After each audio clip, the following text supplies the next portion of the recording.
এই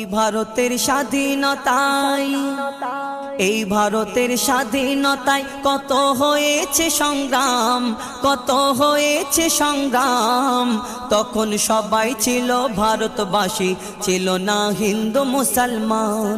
তখন সবাই ছিল ভারতবাসী, ছিল না হিন্দু মুসলমান। আজ ইতিহাস থেকে দিচ্ছে মুছে মুসলিম সংগ্রামীদের নাম, মুসলিম সংগ্রামীদের নাম। অবদানের বদলে আজকে তাদের করছে অপমান, অবদানের বদলে আজকে তাদের করছে অপমান।